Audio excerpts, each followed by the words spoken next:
ऐसी एजेंसियां हैं, कुछ लोग ऐसे हैं बुरी नजरों वाले लोग हैं जो नहीं चाहते कि पाकिस्तान तरक्की करे। ठीक है, समझ गया। आप यकीनदारी से कह सकते हैं रूस पाकिस्तान के अंदर इन्वेस्टमेंट करेगा? सही है, सही। तेल तो ले नहीं सकते उनसे, ईरान से गैस तो ले नहीं सकते। ठीक है, जो हम साया ममालिक हैं बॉर्डर नहीं खोल सकते, वो खोल नहीं सकते।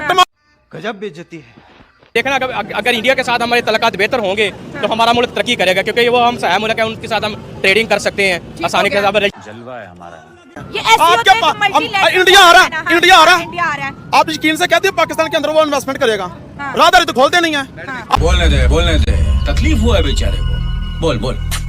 तो मोदी ने बात तो जाके अपने मुल्क में कही कि मैं जाके एस्टेब्लिशमेंट से कारोबार करूं या इमरान खान से बात करूं। ये तो उनकी स्टेटमेंट है कि पाकिस्तान में बात किससे की जाए। हाँ, किससे की जाए? ये बात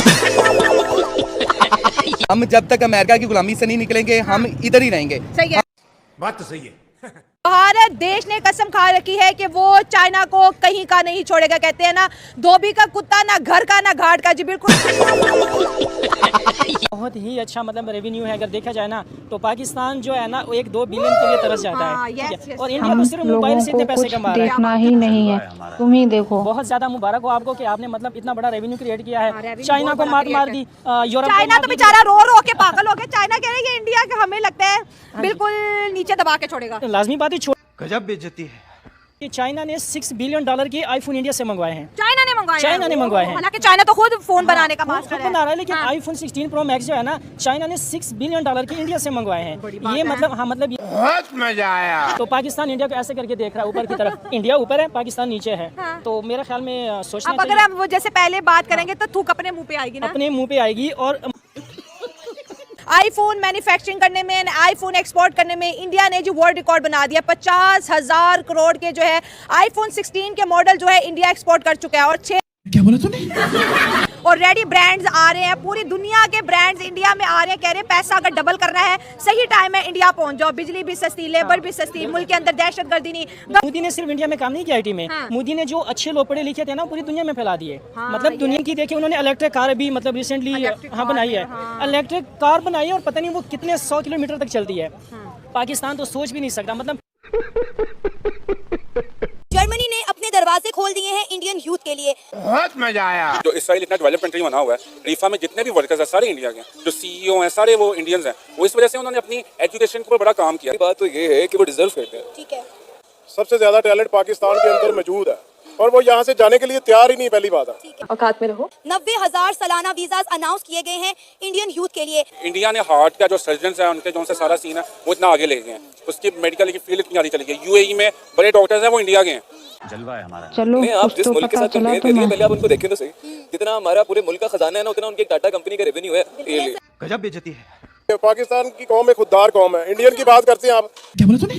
और दूसरे मुल्क हमें वीजा ही नहीं दे रहे। कह रहे भाई हमने तुम लोगों को नहीं रखना, निकलो हमारे मुल्क से। हमारे पास स्किल ही नहीं है। जिस स्किल होगा तो हमें दूसरे मुल्क बुलाएंगे ना। अभी क्या टैलेंट है पाकिस्तान? थोड़ी जा रहे हैं वहाँ पे, भीख मांग नहीं जा रहे। पाकिस्तानी भीख मांग रहे हैं सऊदी अरेबिया में, ईरान, इराक में, यूएई में। डिपोर्ट किया जा रहा है पाकिस्तानियों को। 12 साल में उनकी शादी करी है सबसे पहले। किसी का खरक उतारने बुढ़ों का मैं तो यही कहूँगा। क्या बोला तूने? डॉक्टर जाकिर नाइक जो कि इस वक्त पाकिस्तान में एज अ स्टेट गेस्ट के तौर पर मौजूद है, उनका एक बयान सोशल मीडिया पे बहुत ज्यादा वायरल हो रहा है कि 12 साल की गर्ल एक 113 साल के ओल्ड मैन से जो है मैरिज कर सकती हैं। शाबाश बेटा। आज हम सब खड़े, आप भाई खड़े हैं। सही है बेटा, कुछ भी हो कहेंगे ना सकता ठर किया है। बुढ़ा। इस्लाम नहीं। मैं इस बात से बिल्कुल एग्री नहीं करता कि 13 साल की बच्ची 113 साल के बंदे के साथ शादी करे। 13 साल की बच्ची मतलब 5th क्लास की बच्ची। एक उनका और भी बयान वायरल हुआ था कि जो लड़कियां शादी नहीं करती वो पब्लिक प्रॉपर्टी है। तो उसके ऊपर आपका क्या रिएक्शन आता है?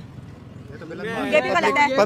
सबके घर माए नहीं भाई, आप मैं हूँ, मैंने 16 साल में शादी की। मैं 8 बच्चों का बाप हूँ। 8 बच्चे माशाल्लाह। 3 मेरे बेटे हैं, 5 मेरे बेटियां हैं। और बीवियां भी एक हैं कि ज्यादा? एक ही बीवी है। एक पढ़ा लिखा बंदा अगर ऐसी बात करते हैं ना, फिर दुख होता है कि मतलब कि वो इस तरह की बात बजाय चेंज लाने। हम कहते हैं कि हम मुस्लिम कंट्री हैं। जो सब मैं आपसे सवाल करता हूं कि हम कहां पे खड़े हुए हैं मुस्लिम कंट्री? अब हिंदुस्तान को जिसे कहते हैं कि हिंदू कंट्री है, इधर तो हिंदू रहते हैं। सऊदी अरेबिया के साथ उनके तल्लुकात अच्छे होते हैं, ईरान के साथ उनके तल्लुकात अच्छे होते हैं, अफगानिस्तान के साथ उनके तल्लुकात अच्छे होते हैं। यूएई के साथ उनके तल्लुकात अच्छे होते हैं, इजिप्ट के साथ उनके अच्छे तल्लुकात होते हैं। इवन के इसमें से जो मैंने नाम लिए ना, कई कंट्री अपनी कंट्री का बेहतरीन award prime minister Narendra Modi को भी देते हैं। जलवा है हमारा। सऊदी अरेबिया के फॉरेन मिनिस्टर इंडिया के विजिट पे आए और वहां पे Indian foreign minister doctor Jaishankar से बकायदा मुलाकात की, कुछ मीटिंग्स की, जिसके अंदर इंटरनेशनल लेवल पे चीजें डिस्कस की गई।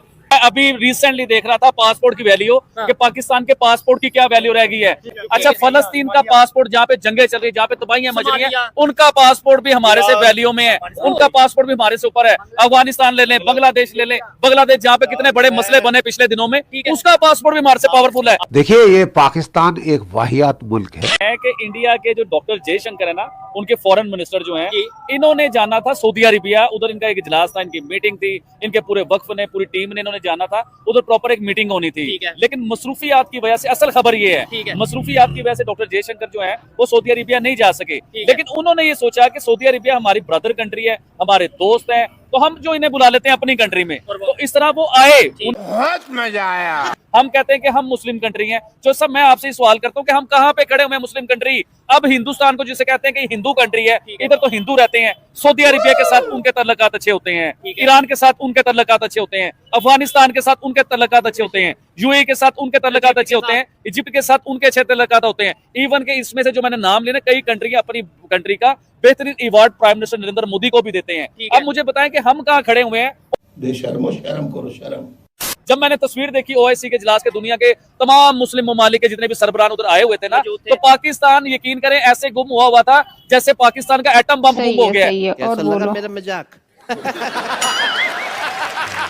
पाकिस्तान ने एटम बम बनाया था, उस टाइम ऐलान हुआ था कि जितनी भी इस्लामिक कंट्री है ना, इनमें सिर्फ पाकिस्तान है जिसने एटम बम बनाया। पाकिस्तान सुपर पावर बन गया इस्लामिक कंट्रियों का। मैं पूछना चाह रहा हूँ, ओआईसी के इजलास के बीच में उस सुपर पावर को आपने नुकर में रखा, ये हमारी इज्जत थी, ये हमारी वैल्यू थी। और मालदीव जैसी कंट्री फ्रंट पे खड़ी हुई है, सऊदीया के सलमान के साथ खड़ी हुई है यार, मालदीव जैसी कंट्री।